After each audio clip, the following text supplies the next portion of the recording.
Howdy, and welcome back to the Ineligibles podcast. My name is Will Stone. No Chase Caldwell today, but I am joined by my good friend Robert Behrens from Good Bull Hunting. Robert, our intro starts with Jimbo saying, I'll tell you this, uh, and we ain't done yet, but Well, I'm afraid that we are done. well, we're not done. Jimbo apparently is though. Yeah, yeah. Let's not waste any time and get right into the thick of this thing. Announced on early Sunday morning that Jimbo would not be retained as the head coach at Texas A&M. Uh, was this pretty surprising to see on this, like, first of all at all, and then like during the season? Absolutely. I mean, I was certainly of the opinion that I thought it was time to move on from Jimbo, um, but I didn't. I had no clue as to whether that was actually going to happen, and you heard a lot of rumblings from people more connected than me, uh, kind of intimating that it probably wasn't going to.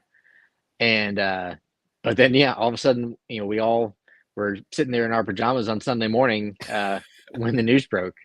Um, so yeah, first time that I can recall A&M firing a coach in season. Yeah, So yeah, definitely, I think caught everybody off guard. Uh, Although I do think when you start breaking down the timeline of everything, it makes more and more sense the more you think about it. right.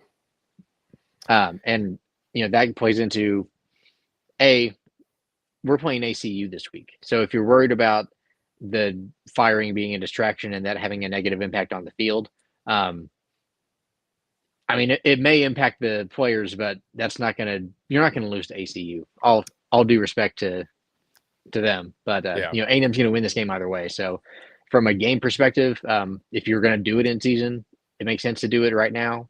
yeah.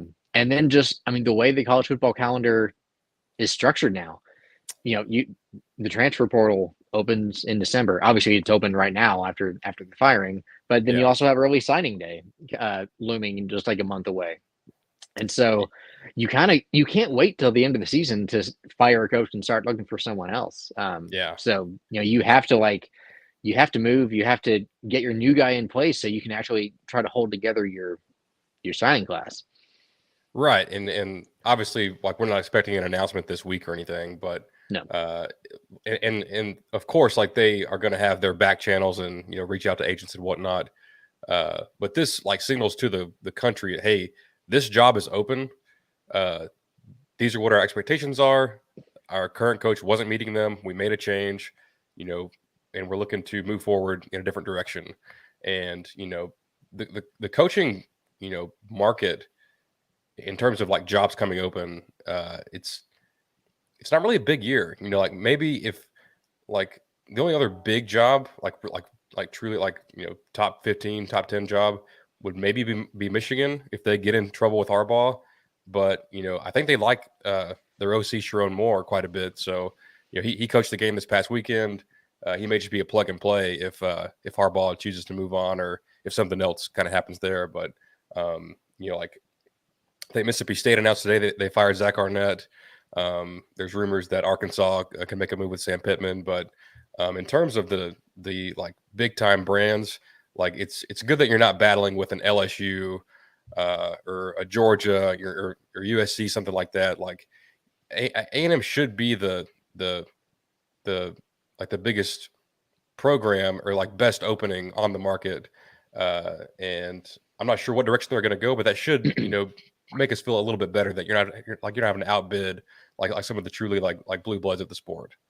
yeah, absolutely. I mean, because you look at it was only 2 years ago where all in one offseason you had new hires at, I think, LSU, Miami, Notre Dame, Oregon, Oklahoma, and USC. That would be a nightmare scenario. Yeah, absolutely.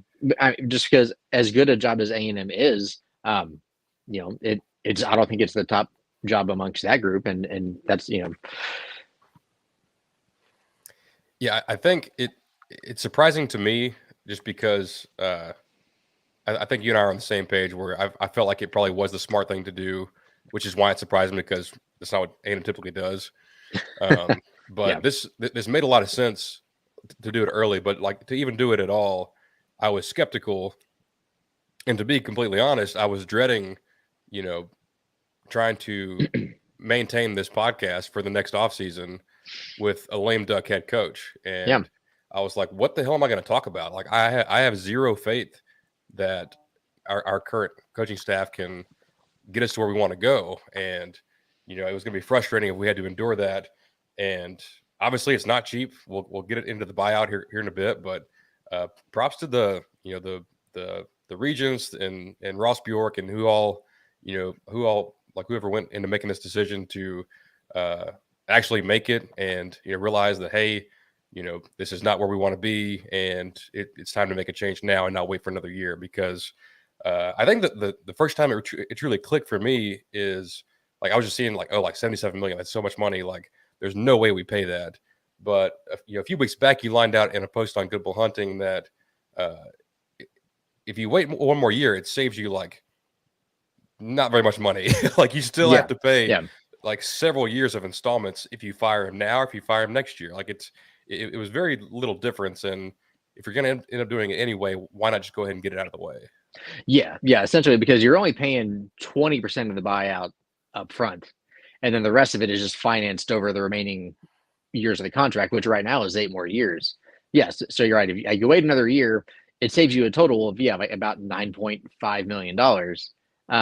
But I mean, my bigger argument there is just, I mean, you talked about it from the podcast perspective, but like what, long-term damage could you do to the football program, to the athletic program in general, if you give Jimbo another year here, where like you said, just like you had no faith in the program, I didn't have any faith in the program getting better. I think you would have seen the same thing from current players jumping in the portal, from recruits not, considering A&M an option. And like you could say, oh, it's just one more year, but like that one more year could do, 3, 4, 5 years worth of damage before your program fully recovers from it. Right. So to me, that was why, as huge as the buyout is, you could still make the case that this is still like the safer play, because I'm sure it hurts them financially and it's going to hurt for a long time. But you give yourself the chance that if you get this next hire right, to right the ship relatively quickly. Yeah. I think you're spot on with that. Like if we lose faith, like, it's going to be tough for like A&M does a great job of supporting this program, and so do the students, and so do like we had 103,000 at the game on Saturday against 4-5 Mississippi State, and we were 5-4 with a heartbreaking loss to Ole Miss the week prior, and not a lot of confidence in our team, and our fans still showed up, and that's what they do. And if it had rolled around the next year and you started seeing a little bit sparser crowds, and it would have just been even more demoralizing to have to go through another like a full season of apathy, especially with the changes to the college football playoff, the changes to the SEC with OU and Texas. You just couldn't go into next year with a lame duck coach. I applaud them for making the decision. Like it's tough to do, but it was the right move. Yeah, and no matter who we hire, there's still the chance that next year is going to have growing pains. It may not be, as much as some people say that this is like a turnkey contender for the right coach. You never know what the offseason is going to hold. You never know what kind of trials and tribulations they're going to go through in year one. But the bottom line is that you can accept things going wrong or going badly in year one, Right. of a tenure, because you can kind of write it off as, oh, well, they're just getting their guys, or they're just implementing their system, and you kind of expect that everything's up from there. Yeah, there would be none of that in year 7, because, and I mean, that's where I was with Jimbo. It was just that, like, as much as I wanted to believe, and I still wanted A&M to be great, I lost faith, and I said, like, there is no reason for me to expect anything different from this team under him than what we have seen the past 3 seasons. Yeah. And that sucks. I mean, because we were all over the moon when Jimbo was hired. Oh yeah. And as recently as like a few months ago, I think we all still thought that they could turn things around and that this could be, a really great program under him. So so it sucks it didn't work out, but I think the writing was on the wall, and so I'm glad Yeah. we're not having to endure, like you said, a whole year, a whole season of basically knowing that it's over and Right. just trying to ride it out to save some money. Yeah. And as far as the current team goes and what the next coach is stepping into, it's like that number one class, assuming you can hold most of those guys together, they're all gonna be in their money year next year. They're all gonna be juniors. If you had waited another year, and like you probably would have lost some guys like to transfer anyway if you didn't make a change. So now, like if that whole class were to leave, and then you bring in a new coaching, like at that point, it's a total rebuild. So like at least now, you still got a ton of talent on this roster, and you made the change early. You can go and hopefully try to bring someone in, and calm the seas a little bit and try to get everybody on board that's still here, as well as finish out the current recruiting class. So I think timing wise, it's a smart move. I'm glad they did it. In terms of our loss of faith and at the start of this year, I think a lot of us were still like, hey, as bad as last year was, and it was bad, there's still a chance. Like this team was very talented. We were excited about Connor Wigman. The defense was going to be super salty, and we brought in an offensive coordinator, and that was kind of like the last ditch effort to, hey, like this is probably going to work, and it's all going to be fine.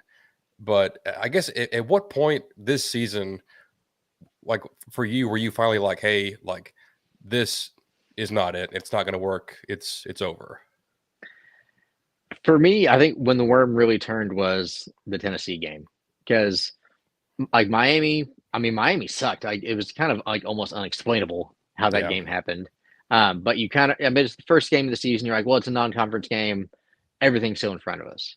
The Bama game, super disappointing, but mostly disappointing in the fact that you knew that like we played well enough to win. Like you could see like a path to us winning that game, and they just didn't do quite enough. But I think that next week, just seeing once again, that team not win on the road, and Tennessee is not as good as Alabama. No. That's definitely played itself out over the past few weeks. And it's one of those where it's like it's not, and it wasn't about like any one of those individual games. It was just about the fact of like the cumulative effect of seeing that same thing play out over and over. Where at some point, you just have to win more of them than you're losing. Yeah. And it just wasn't happening. Yeah, I agree completely. It was that moment for me as well. Like I think it started with Bama. Like that was kind of the beginning of the end. Like just the way that Jimbo coached in that game and kind of played scared and just like mismanaged the clock and like didn't use his timeouts and all that sort of stuff. I was like, man, this guy is he's never going to change. Like maybe we get enough talent and a healthy Connor Wigman to overcome some of that stuff. But my confidence was already pretty shot after that game. But yeah, like the Tennessee game, like I was at the game and just watching it, and after it ended, just it was the same feeling I've had, a dozen times in the past couple of years, and it was familiar and it sucked. And I'm like, this like I don't know how the rest of the year is going to go, but I'm pretty confident that this coach is not going to get us there. And it felt like Ole Miss was the game that kind of like I think it convinced the boosters and the regions to really, I think that it kind of inspired them to make a change after that game. Yeah. I mean, because I think, as bad as things had gone, if you could have beaten Ole Miss and then like a few weeks later you managed to beat LSU, if the team went 9-3, I think he comes back next year. Yeah. Um, yeah, because like you go 9-3, you can go to a bowl game, and if you potentially get to 10 wins, double your win total from the season before. I mean, I said in the preseason that would be undoubtedly like a successful season. Um, but as it is, we're looking at 7-4, 7-5, 8-4. And I had said, like to me, 8-4 is what I dreaded. Not even Yeah. because of the whole like just A&M 8-4 meme, but just because I felt like it was that no man's land of where it's like you're not happy with how the season went, but you also didn't do badly enough to justify hiring a new coach. Right. So is that yeah? So part of me is glad that they went ahead and made this move because, I mean, I could absolutely see like A&M having the potential to go in and beat LSU, in 2 weeks because Oh yeah. as Yeah. even though we've never won in Baton Rouge in the SEC, but I mean this LSU team they're not as good as they were last year in my opinion, and we beat them last year, and so I as frustrating as this A&M team has been, like they've been within one score of Alabama and one score of Tennessee, and Yeah. one field goal of Ole Miss. So it's not hard to say like with really tiny changes or just a little bit of fortune that they could beat LSU. So I'm glad that we're not coming down to that with that potentially having Jimbo's job on the line. Yeah. And And like, I say that like I don't mean that not that I would be rooting against A&M in that scenario right. because Yeah. as Nagy, like we're always wanting our team to win. Um, but it's just that like there was nothing else that Jimbo could have done this season to change my mind of like what he was going to be long term. Yeah. I mean, and there were people who, like in their arguments to keep Jimbo, talked about, well, it's like if you lose him, like you're going to lose like these players to the portal, or you're going to lose some of your recruiting class and things like that. And as much as like as into recruiting, as much as I follow it, I mean, my reaction was like, why does it matter? Like because Exactly. we've been recruiting great, and we're still a mediocre football team as Yeah. far as wins and losses. So like keeping Jimbo around just to maintain recruiting or maintain the talent on the roster is meaningless because he's not going to take advantage of it. Yeah, and like I keep seeing, or I see some people on Twitter, like some A&M fans, are like, "Oh, like, do you think we can keep so and so committed?" I'm like, who cares? You know, Yeah, like like don't it, focus on like individual players. You got to like get no, the right guy at the top, and then everything else yeah, takes care of itself. that literally it doesn't matter. Like Yeah, if we go higher, you know, uh, uh, like a Dan Lanning or Kalen DeBoer, yeah, and one of our top recruits bolts, like so what? Like yeah. you went and got Bye, a Felicia. coach, yeah, Yeah, you went and got a coach that you believe in, and like you know what? There's like in today's game, there's there's the portal. There's still like JUCOs and smaller schools, and yeah, it just doesn't matter on the in the large like scheme of things. So but I'm glad you said that, like, because I have the same feeling. Like, I cannot root against A&M. I cannot do it. yeah, Now when like if the Cowboys are like if like the a few years ago whenever Dak got hurt in like Game 6, I was like, lose every game, get a better draft pick. yeah, but yeah. but I can do that. It's the NFL. Like, who cares? Right. But I cannot root against like I can't root for A&M to lose even if I want the coach gone. Like so I'm with you. I'm so glad that they made the choice without having to, see the full season. Because now I'm excited for that LSU game. Like I want to see, Elijah Robinson and Jalen Henderson and like just see all these guys unleash and just playing loose and like you got nothing to lose. I think it's a great feeling. Yeah, well, and I remember, I think the fourth quarter they put David Bailey in there, and it was just like, why have we not seen him at all this year? Yeah, But exactly. like I legit like I had halfway forgot he was on the team because he hit when he got his first carry he ran for like 9 yards, and I was like, who is 26? Yeah, and like that, like he's got more production than any other running back, as far as his career goes. Yeah, And we just didn't use him. So I guess with that, like, let's spend a little bit of time just kind of, I guess, like some of the like big picture stuff and kind of key things, uh, to where you think that Jimbo kind of like his shortcomings here at A&M. Like, was it? Uh, I know it was probably a dozen things, but like there's not have a special teams coach. It's the offense. It's the non-aggressiveness in terms of his coaching style. I guess are there a few things that stand out as like, hey, this is what really kind of did him in? I mean, to me, the offense. I think it begins there, obviously, Yeah, because Jimbo's an offensive guy. Like that's his bread and butter, and that's been the Achilles heel of this team, like since the moment he got here, essentially. Um, and it was always really frustrating because, yeah, you would assume that when he came here, that as long as we got the defense squared away, that we were going to be in pretty good shape. right. And between Mike Elko and DJ Durkin, the defense has been pretty darn good Jimbo's entire tenure here. And like to the point that if we just had, a functional offense slash offensive line the past 3 years, even with everything else that went wrong, I think A&M would have been in pretty darn good shape.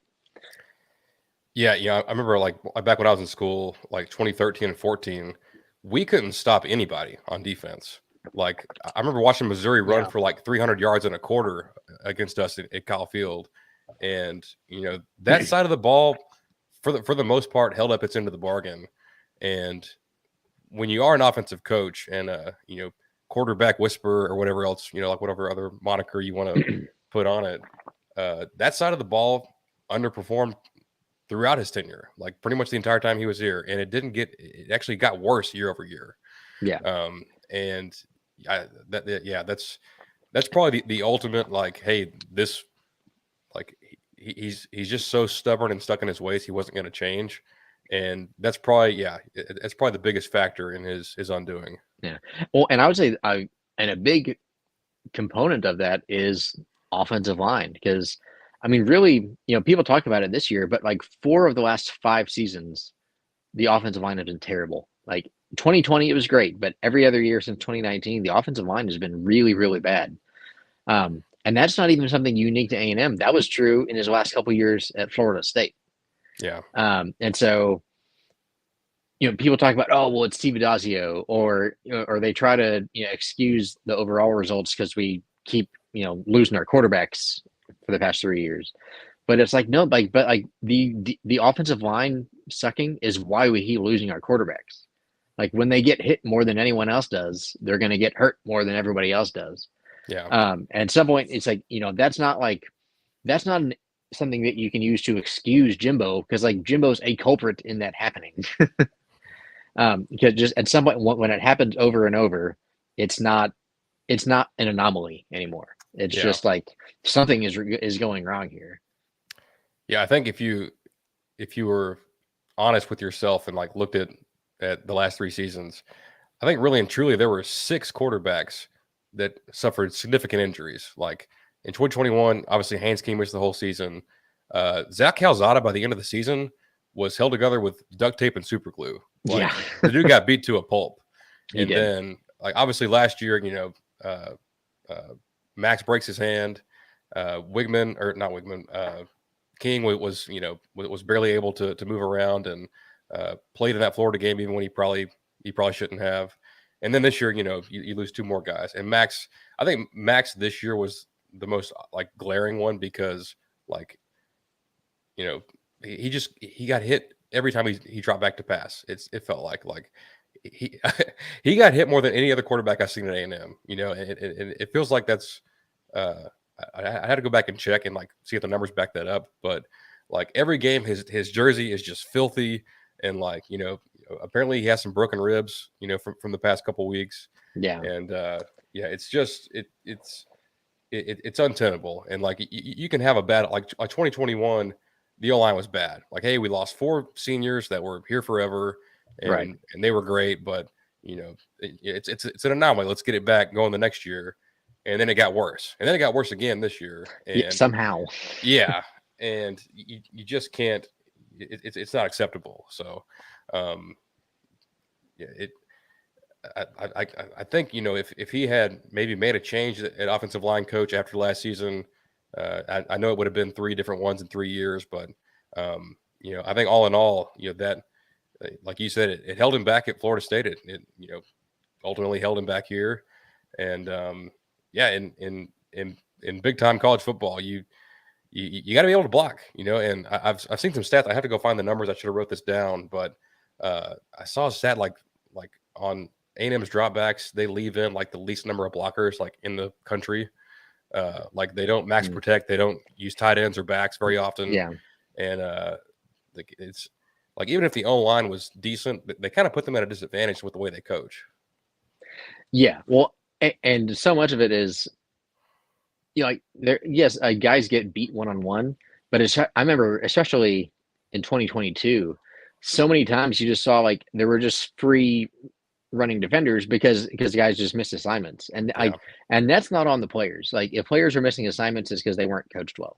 yeah, I mean, and that's, I mean, that's how Legman got injured this year. It was, it was a blitz that didn't get picked up. and it's kind of poetic that is and I really don't want to come off as I'm dogging Jimbo because I think he did some good things, and Yeah, yeah, I think we're in a better place today than we were when he was hired. for But sure. it is kind of poetic that as much as he preaches execution, uh, in 6 years he couldn't convey that. Like and like that's great that he's really convicted and believes in his system and his offense. It worked in 2013 when he had a roster full of NFL draft picks. But if you can't impart that knowledge on your players and have them play confident with it, it's not going to do you any good. And he just could not make that adjustment to either narrow it down or adjust his offense to maybe a more modern or easy style to for the players to understand. And that's who he is. He's going to coach what he's going to coach. Yeah, and the bottom line is that, like, not everything that went wrong at A&M is Jimbo's fault ultimately, Sure. but I mean, the reason that a head coach is brought in and paid all that money is because ultimately, like, you're going to get credit for everything that goes right, but you're going to get blamed for everything that goes wrong Mm-hmm. because like if a player screws up, that was a player you recruited. If a position coach, doesn't like live up to their end of the bargain, it was a guy that you hired. So I mean, that's whether it's fair or not. The success and failure of the program is going to fall at his feet. Yeah. So I think we're good on kind of why we made the Sorry, change. I got kind of worked up. That's all good. That's what we're here for. But yeah, I do want to point out or kind of I do want to stress that you go back to 2017, and I think definitely like that was the last time that I was completely like disengaged and apathetic, and you know like as soon as the UCLA game went final, I was like, yeah, this thing's over. I don't have to watch that closely the rest of the year. I know what's going to happen. And then obviously, like, we made a big time hire. I was like, hey, like, this is it. Like, we've got a championship winning head coach. Like, this is Yeah. all great. The roster when Jimbo got here, and the recruiting class that he had to try to salvage in the first year of the early signing period, wasn't in a great spot. Yeah, like Nope. they were outside of the blue chip ratio. They were under 50% 4 and 5 star players.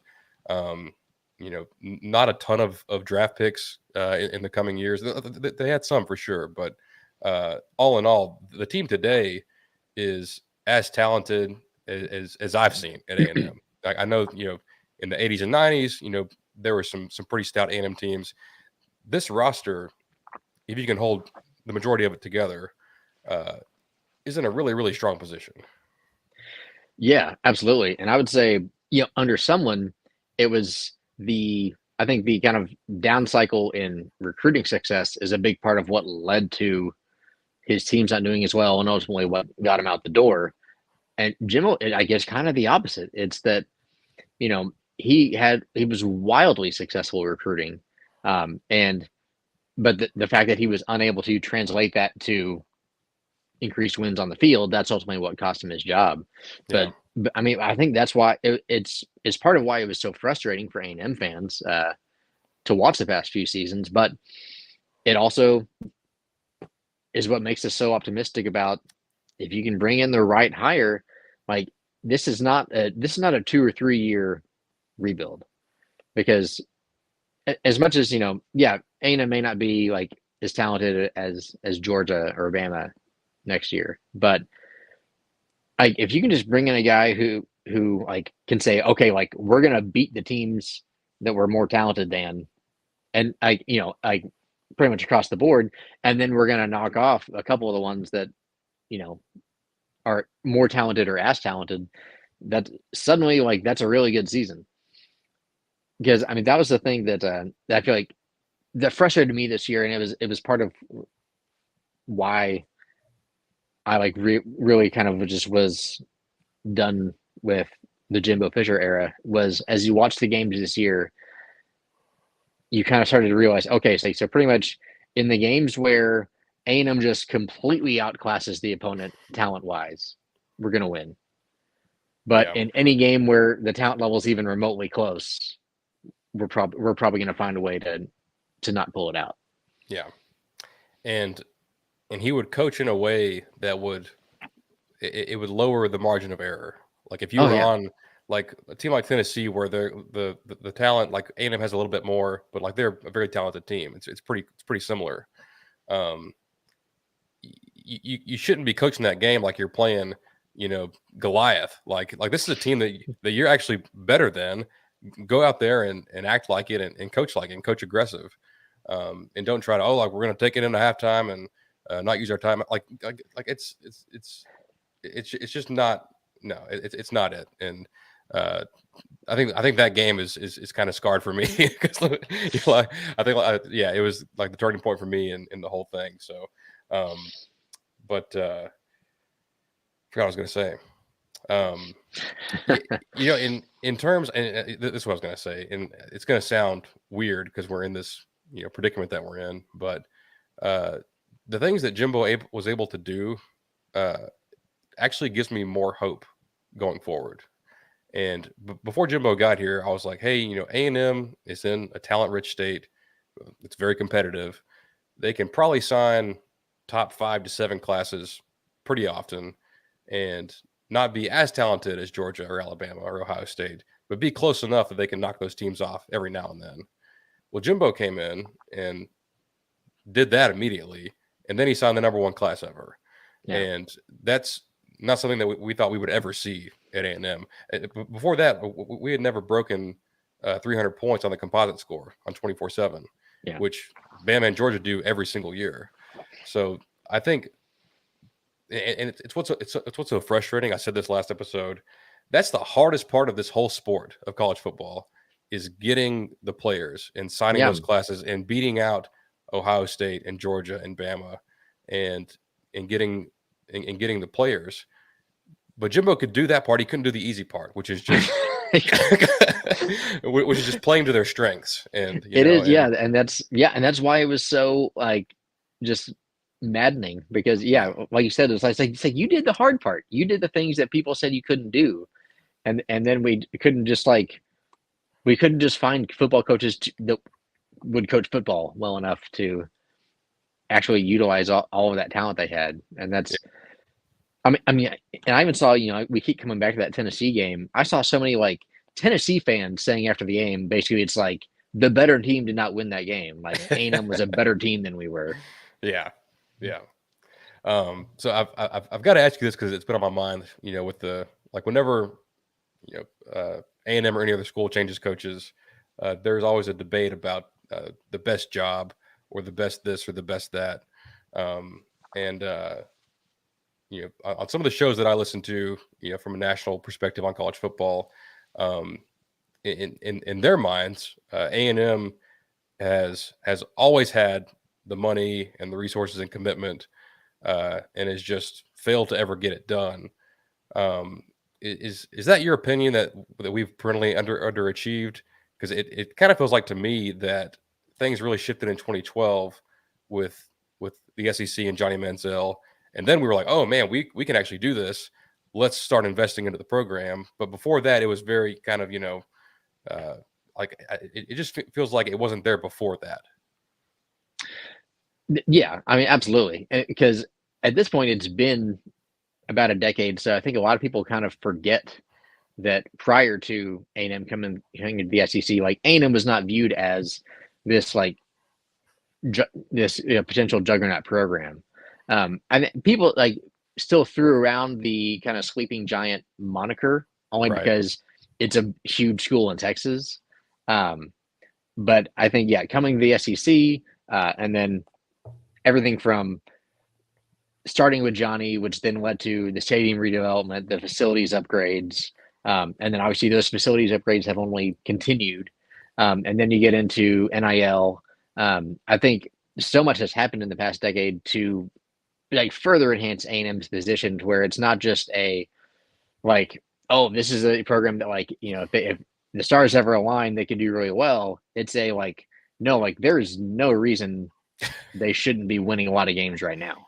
Yeah. Um, and and it sucks. I mean, because I feel like you're always having to defend A&M against other people who and people rightfully so they throw out there that like A&M has everything except the trophies. But the bottom line is that like for whatever coaches are looking at this job, like when coaches are looking at what they want in a job that they're going to take, no coach is saying like show me the trophy case. Right. He's saying like, what's my assistant pool? What's my NIL pool? Like what's the fan support? What's the recruiting look like? Geographically. I mean, and A&M checks every single box that a major coach is going to want when he's asking about the things that are going to help him win. Right. Because like no coach is going to say like, well, you've got the facilities, you've got the NIL, you've got the geography for recruiting, you've got everything, you've got this massive stadium, but you didn't win a conference title in the last 20 years, so I'm going to pass. Yeah. No, it just irks me, and I can't fault. Like it's hard to know every school's history, but like when a national person is like, oh, like A&M's is so rich they never won anything in 70 years, and it's not like we've had all this money for our entire like A&M has not been the leader in coaching salary until Jimbo Fisher. And so like we always just had the highest paid coach and never did anything with it. It's like, I feel like, back in the day, there's probably a lot more regional. It's like, oh, like as long as we can beat Texas and, go to the Cotton Bowl, it's a great season. Now it's like, hey, we might can win the whole thing if we get everything right. So I feel like the expectations have increased, but it's not like we're just a century long, underachieving program that's dumped a ton of money in and never got anything out of it. I think that's a pretty recent phenomenon, but and that alone is what it's a difference between us and say a Kansas State fan, and no offense to Kansas State fans because it's a great program, but they probably understand they're never going to win a championship.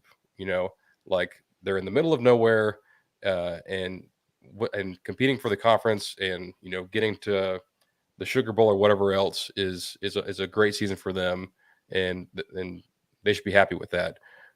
I think at A&M, it's like, hey, we have these resources now. We have access to the talent. We're 90 miles from Houston, which puts out a tremendous amount of college football players. We're in this great conference with this, we got this new TV deal and all this stuff. And we have great fans. We have the largest enrollment in the country. And, I think all of that combined is what, I guess is the reason that I have the expectations that I do. If it wasn't for that, I'd be like, oh yeah, let's try to beat our rivals, get to a bowl game, and so on and so forth. But with all of those other things, I think this is a program that, and the people that run the program feel the same way. I think that they're saying, hey, our goal is a championship, and we're trying to make that happen. Yeah. I mean, because you're absolutely right that there are programs, whether it's Kansas State or Missouri. I don't mean to always just like bag on the Midwest, but there are like college football programs that say like no matter what we do, like there are going to be barriers, whether it's financial or otherwise. They're going to Yeah. prevent us from like truly competing year in, year out against the college football elite. For A&M, the answer is like the only thing you can say of like that is preventing A&M from doing it is, well, they haven't done it before, which is not really an answer. It's like, yeah, I think it's Josh Pate says, there's a difference between, cannot and have not. Right. A&M has not. There's no reason to say that they cannot. Yeah, absolutely. And there's differences in a great program and a great job. Yep. Like Ohio State's a great program, and A&M is not a great program, but it is a great job. It's got literally every single thing you can want. It checks the box, So I guess with that in mind, we have to turn our attention to the future. I Yep. guess. Do you want to go names first, or do you want to go traits? Like, we've seen. Yeah. Let's go traits, because that's Okay. actually that touches on kind of one thing. You just, obviously the past 36 hours has been nothing but coaching talk for A&M fans, Right. and so many folks are focused on like, you throw out a name and people don't like it because he's not at a high profile enough school, or he hasn't like, he hasn't won a big bowl game, things like that. And I think too many folks get focused on like, what have you accomplished versus like, and that's, I think that's like a flawed argument, because like there are plenty of coaches out there who had great accomplishments and then, got the next job and then totally flamed out. Yeah. Whereas there are coaches who, were still kind of like young up and comers who had not proved a lot yet, that when they finally got that shot, went off into the stratosphere. So yeah, so absolutely the right way to look at this is like, it's not like look at accomplishments on a resume. It is like, it's what traits do you want in your head coach, and find the guy that checks those boxes and matches all those traits. Right. And I think that's probably a good way to look at it, because like back whenever we were getting ready to fire Sherman, I think Kirby Smart was like kind of an off the radar kind of candidate. We're like, oh, like what about Kirby Smart? Like, oh, like he's not a head coach. He's never been a head coach. He's not gonna get it done here. So let's go hire the U of H coach. He's much more qualified. Yeah. But I think I obviously, like you want the whole package. You want been a head coach, has won at a high level, been in the SEC, blah blah blah, and that's probably not realistic to check everything. But I think you have to look at like what is that coach's plan when they get here? Yeah. Do they eat, sleep, and breathe recruiting? That's probably a must in this conference. So you got to have that. And honestly, for me, it's that factor, and not to be ageist, I would skew younger a little bit in our next hire if it was up to me.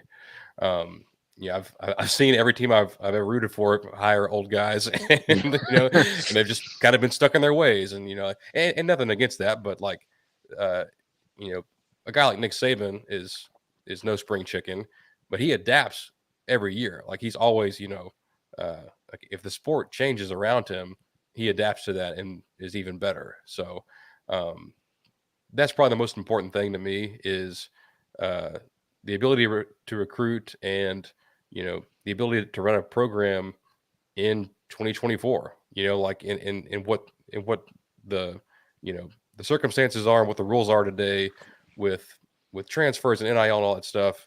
Like you have to be able to be a bit of a CEO at times, and or at least like have someone that can do it for you and delegate that responsibility. Yeah, I absolutely think. I mean, I don't think you have to get younger, but I mean, Jimbo is 57. There's not a whole lot of like elite candidates out there that where you'd want to go older than that. Yeah, for sure. I think Saban is like 71. Yeah, he's probably not coming here. I mean, but you are right though, that like it's being older is not like completely eliminate the ability for you to adapt. But yeah, but the younger a guy is, the more they're going to be more like on the leading edge of like, what's happened in football in the past 10 years, as opposed to what happened 20, 30, 40 years ago. Right. Um, biggest thing for me is just, I don't know, I guess like I don't care about making a splashy hire, because I think mostly just because we got so burned by it last time, that we were all so enamored with, Jim bringing in a national championship winning coach. Um, and the bottom line is that like you don't have to have that to win. Yeah. Because you look at, obviously Dan Lanning at Oregon, who is a name a lot of people are throwing out there for the A&M job. I mean, he had never been a head coach before he went to Oregon. Um, you know, trying, I had a whole bunch of names on this earlier. Kirby Smart's one of them. Like you said, Kirby Smart, obviously had been at Bama for a long time, but he had never been a head coach before he went to Georgia. Right. Or even just guys like, out in Washington, Kalen DeBoer. Yeah. Came from Fresno State. Josh Heupel in Tennessee was at UCF. So I mean, there are success stories out there of guys who like either had not been a head coach before or did not have Power 5 experience. Yeah. But they were good football coaches and they had a plan and are doing quite well. Right. I think we get too wrapped up in like I guess maybe like the name program, like Yep. we like obviously Jimbo was kind of an outlier. Like typically you don't steal a championship winning head coach from somewhere, Mm-hmm. but like I think we focus too much on that and not is this a good football coach? Yeah. And I think I think I would probably prefer someone with SEC experience, but that's not a requirement for me. Like I think like it would be ideal, but like I think recruiting is still recruiting and football is still football. If you've done it in the Pac-12 or in the Big Ten or ACC, wherever else, you can probably translate it here if you're good at it. And that's why, like for me, I think Dan Lanning is my number one. If it's going to be hard, it's going to be a tough pull because he makes $7 million a year already. He's got a $20 million buyout. Yep. He might be in the playoff, when that rolls around. So the timing wouldn't be great. But I'm really intrigued by guys like Chris Kleiman at Kansas State, and Lance Leipold at Kansas. I think Lance Leipold I think he's in his early 60s. But dude has won everywhere he's been. He's got Kansas, like going to bowls, like has been in the top 25, and he's had some injuries and stuff like that. But like for I think a guy like that, or like either of those two guys, or a coach like that, I wouldn't be opposed to having someone who's just, hey, this is a really good coach, and enthusiastic recruiter. Let's plug him into this team with all these resources and see what he does. Yeah, absolutely. I mean, because you only have to go back to 2 years ago. We talked earlier about all those like high profile hires that happened that year. Like Mario Cristobal, Oregon to Miami. He went 5-7 last year. I think what are they, like 6-4 this year? Is that right? Yeah, not good this year. Yeah, like very underwhelming. Even, I mean, Brian Kelly at LSU, great year one. But if they lose to A&M to close the season, we're going to have the same record they are after we just fired our coach. Lincoln Riley at USC, I think they're 6-4 right now. They're going through some struggles too. So it's people, think that like the higher profile the higher, the more like foolproof it is, and that's just not the way college football works, unfortunately. And what we just did is a prime example of that. Yeah. There's no bigger example of it than Jimbo. So you're gonna see a lot of people that if we don't hire like a guy who is currently at another Power 5 job, they're gonna moan and complain about it not being a big enough hire. And my thing is just like, I mean, I guess there are not too many hires out there that I wouldn't say like, okay, like let's give them a shot, because other than like, and now if we bring in some like tired old retread that like, just generates zero excitement, that's one thing. Yeah. But I mean, there are so many good coaches out there who, maybe they're having success where they are, and then if you plug them into a place that has all the advantages A&M has, you just like supercharge that success. Yeah. No, I think you're spot on with that. And a couple of years ago, I would have said a guy like Matt Campbell at Iowa State, Yeah. Has taken a pretty lowly program and had some really great years with them. Um, you know, I don't know who they're going to end up with or who they're even targeting or what the I'm looking at a list of odds right now, and Lane Kiffin is number one. I can tell you right now, it's not going to happen. So, Yeah, don't place any bets on Lane Kiffin. That's no. very, very unlikely. Hey, you mentioned Matt Campbell. If he wins against Texas this weekend, his name's probably going to get thrown out there too. Yep. Go ahead and fly the plane out there. Go pick him up. Yeah. Yeah, and unfortunately, I do like Chris Kleiman, but he kind of had a debacle at the end of their game against Texas, where like they had missed some field goals and they got to overtime, and instead of tying it with the extra point, he went for two and they didn't get it and they lost. And like I'm able to get over that, but for some people, are like, oh, you're going to hire a guy lost to Texas, that might. But once again, it's one of those like he lost to Texas at Kansas State. Yeah, with like probably 2 or 3, 4 or 5 star players. Yeah. Instead of 60 like you might have here. Yeah, people need to like move past the whole like what they did at their previous stop does not equate to they will do they'll do the exact same thing here. Because you can do something at one place and then you go to a better situation and the results are better as well. Yeah. So I mean, there's very few that I'd be like upset about. I guess number one would be Deion Sanders. I'm sick of A&M being a circus, and like I just want someone level headed and I want some stability. I think Deion demoted his OC a couple weeks ago, who's like the best coach on that staff by far. Yeah. And their offense was not the problem whatsoever, and he got demoted. So, among other things, I think we still need to see one more year out of Deion, because they certainly Colorado improved this year. Sure, doubt. Yeah. They're better than they were the past couple of years. But we need to see can they actually take it to where they're no longer awful, but can they actually get to be good? Right. Because everything that they did at Jackson State, to me, that was just okay.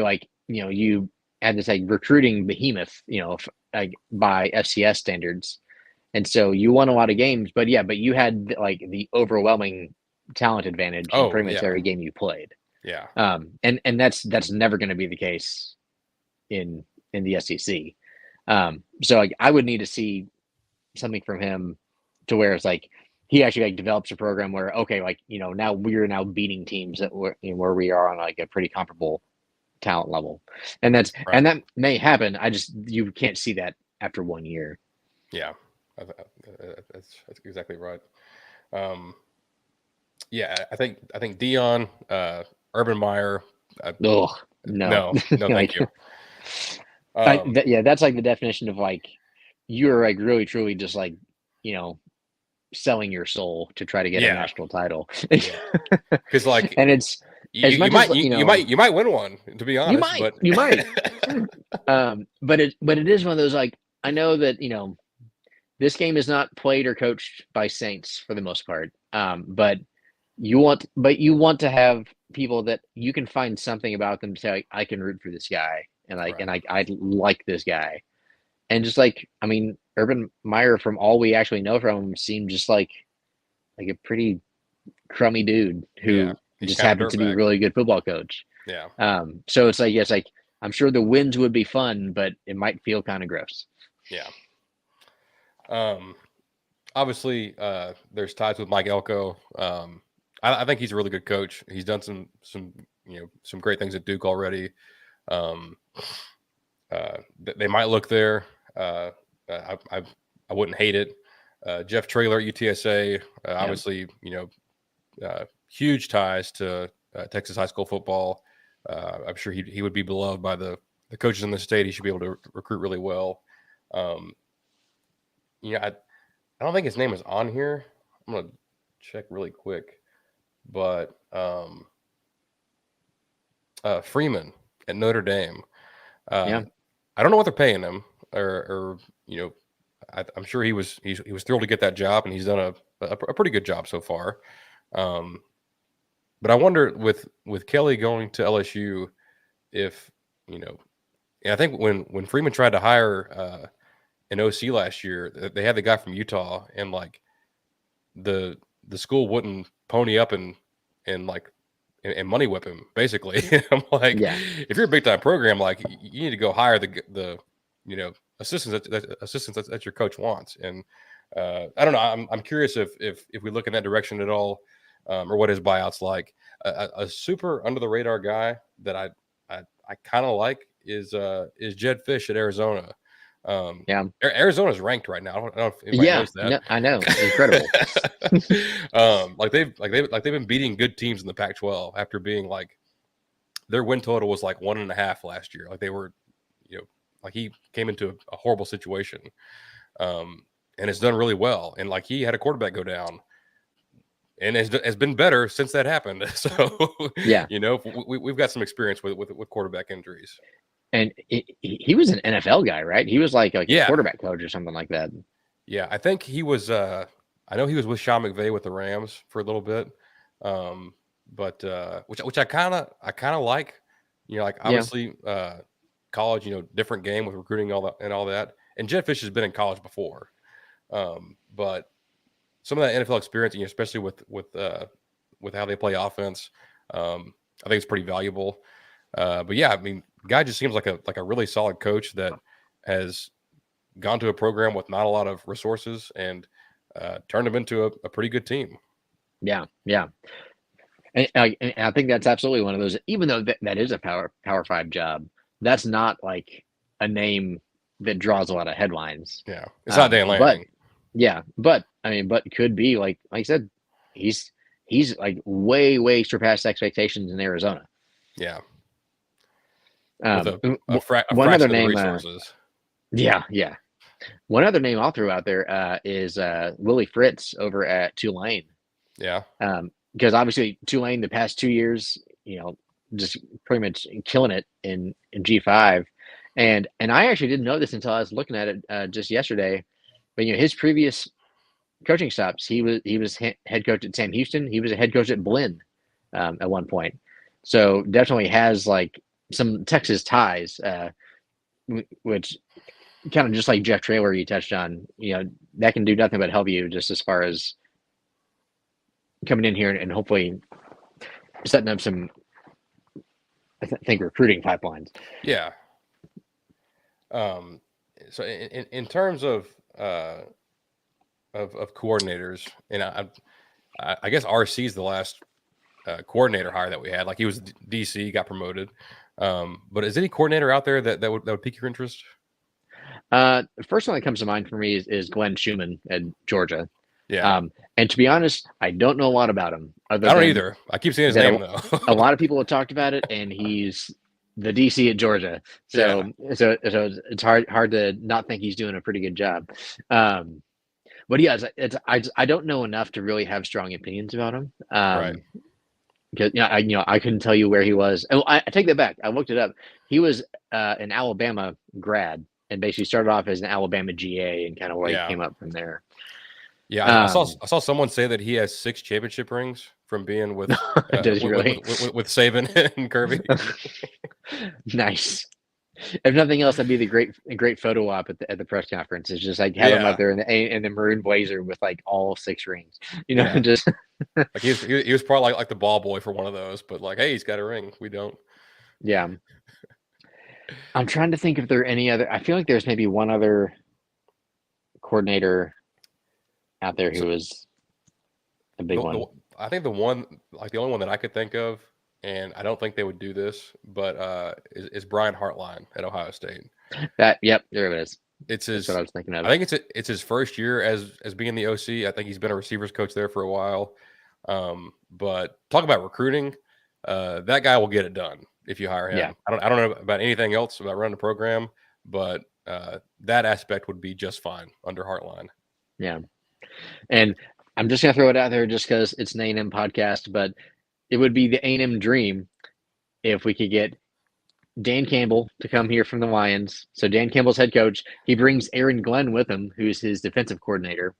And then he can just go ahead and bring in Gerard Johnson, who's the QB Yes. coach for the Texans, and just make him Yes. OC, and just Absolutely. have the all Aggie coach coordinator combo. Which honestly would be an awesome coaching staff. Like it's actually like a pretty salty group. Yeah, I mean, it's one of those where it's like, when you talk about like, oh, it's like you're just trying to get all like a bunch of Aggie grads to be your coaches, like that sounds like a terrible idea until you actually put out the name and you're like, no, I think that would actually be pretty great. Yeah. If anything, the problem would be getting those guys out of the NFL, which Right. I think Dan Campbell chiefly among them. It'd be a pretty tough pull. Yeah. No, I think it would. Like I love Dan Campbell. I watched him on Hard Knocks, last year in his first year, or I guess his second year. He's killing it. I'm excited for him and the Lions, but I think not this coaching search, but in the future, maybe sometime down the line, I could see Gerard Johnson coming back here in some capacity. Doing great things with CJ Stroud and the Texans. He's been in the NFL for a pretty good while now. He's been working his way up. So, I think he loves A&M, and honestly, he might be an NFL head coach before too long. So we might miss out, but it would be cool to get him back here. The last one I'll bring up, unless you have any more. No. And I typically wouldn't say this, but I'm interested after, just a little bit after his press conference today. But Elijah Robinson, has been here from the get-go with Jimbo. Maybe the best coach on the staff, easily the best, maybe outside of Jimbo, the best recruiter on the staff. The players seem to love him. Just seems like a great dude, and his press conference today was super impressive. But I don't think they'll do that, and I do think they'll try to keep him on as I think that's probably top priority for the next coach. But if they did decide to do that, say they miss out on their top targets and they just promote Elijah, I wouldn't be that mad about it. Yeah. My only concern with him is just like as far as like who can he hire as coordinators, because because most of his coaching time has been here at A&M. I think it's A&M and Penn State. Yeah. And so it's just, does he have enough like clout in that community to draw in that high level coordinator, and maybe that's it. Maybe he's there, and maybe he keeps Petrino and Durgan for all we know, which would be super weird. Maybe we go and just blow LSU out with this trio. Yeah, it's like oh, we had a coaching change, but it was actually just Jimbo. Everyone else, Jimbo, maybe Adazio thrown in there. But. Yeah, I was about to say. Turns out the other guys were all just fine. It's just our head guy didn't know what he's doing. This is a crazy sport that we follow.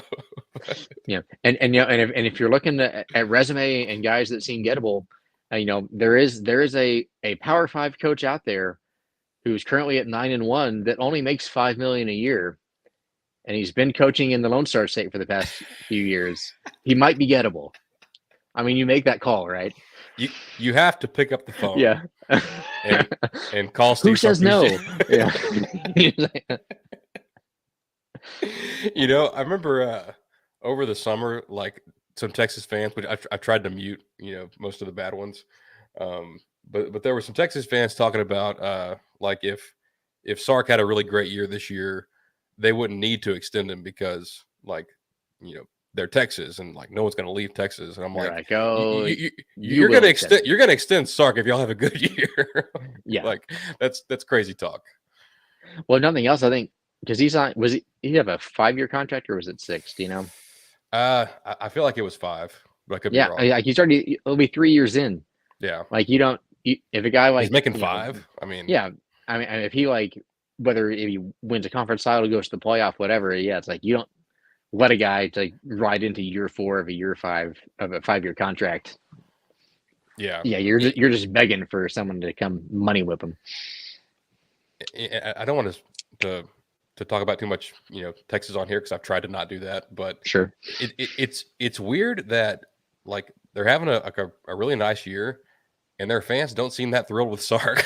Like they think like his play calling gets a little too cute sometimes, and they don't put teams away. And I'm like, Yeah. that's probably a valid criticism. Well, But I mean, let's be honest. They are lucky to still be 9-1, because yeah, whether it was Houston or Kansas State or TCU, like they've had some really close calls. yeah, And it's like, and at some point when I think their fans rightfully so. It's like when you have that many close calls, it just feels like you're like at some point, like one of those is gonna bounce the other way. So they've been really lucky so far, and it's. I mean, if they don't lose to Iowa State this Saturday, I don't think Tech is going to beat them because I don't think yeah. Tech has that in them this year. Their fans seem legit worried about going to Ames this Saturday. Like they Yeah. are. Oh, they do. They do. They're absolutely dreading it. So yeah, it's like it would be even more frustrating. It's like be the anti A&M, where A&M was always like, in every single loss, it's like we were like one score away. Whereas Texas goes the opposite, where they have like they go 11-1, but like half of their schedule was It's a bunch of nail squeakers. biters. Yeah. It's like they say to win your clunkers, and like half their schedule was a clunker. Yeah. Yeah. I think Sark's first year they were like 0-5 in one score games or something like that. Yeah. So hey, it's probably just regressing a little bit. I'm sure next year they'll be like 7-5 or 8-4, and there'll be a big meltdown about it. You know what? They can do whatever. Short of winning a national title, they can do whatever they want this year, as long as they come in and lose to us next year. I'll be That's happy. right. That's right. Well, that right there could be a good selling point. Hey, come to A&M and be the first coach, in 12 years to actually play this team that we hate so much. You got a great cast to get it done with, and Yeah. among all the other selling points. Give us like a whole year of of like whether it's this coach is undefeated against Texas, or Texas A&M has never lost to Texas as members of the SEC. It's like we're going to bring you here on a 1-year deal. You beat Texas, 10 years fully guaranteed. Yeah. Oh man. Well, I think it's going to do it for us today. Great conversation, Robert. I appreciate you. Yeah, man. I appreciate you coming on. I say this all the time, but it's like that the gif of that guy where he's like, just when I say I'm out, they pull me back in. Yep. And I hate having to do it, but I geek out over a coaching search. I think it's man. It's one of the funnest things to follow, and the rumors are already swirling, and the message boards are blowing up. It's great if you own a message board site. You love a coaching search. Like you get more hits that month than probably any other time of the year. Yeah. I mean, I talked to you about it before this. Like on Good Bull Hunting, I did a coaching candidate article yesterday, which was like just complete spitballing. It's not even like any real information, and that thing went nuts because it's what everyone wants to know about. But yeah, so it's like super fun right now, just as we're speculating and as the guy gets hired, and then it just resets kind of your optimism clock. Because it does. It's kind of like opening day in baseball. It's like everything is new. Like all of the possibilities are there, and so you have hope that maybe this is the time it's going to work out. Yeah. Last Sunday night, we had the loss to Ole Miss. The Cowboys lost a tight game to the Eagles, who I cannot stand. And that night, I was telling my wife, I was like, you know what, babe, I'm just going to take a step back from this football thing for a while. Yeah. I was like, this weekend on top of the entire season, that I've to combine with last year that I've been through, I'm like, I just can't do this anymore. And I said that, and then we make make a move at head coach, and now I'm like, there's so much potential. There's so much potential. Yeah. I'm back. Oh, It's so well, true. yeah, but it's an exciting time. I'm fired up. And as this thing unfolds, I have no clue when they're going to announce it or what's like when info is going to come out this week. But we had to sit down today and get something out there and kind of go over this. From starting this podcast with it might be us that's the problem because we started this podcast and things went downhill immediately. So we might need to suspend operations for a while. but yeah, it's exciting times. Any last words before we get out of here? Well, man, I'm just excited, like you are. Hopefully we're here back in a couple weeks and we're talking about the new hire, breaking that down, and that's a whole other conversation. So look forward to having it with you. Yeah, absolutely. Well, thank you all for joining us. We'll try to get Chase back this week. He's the hardest working man in finance, doing some big things in his career right now. So had some other obligations tonight, but we're trying to get him on and obviously go through this with him and get his thoughts. But Robert, I appreciate you very much, and we'll get you on when we get something official from the coaching front. Sounds good. All right, thanks, y'all. Gig 'em.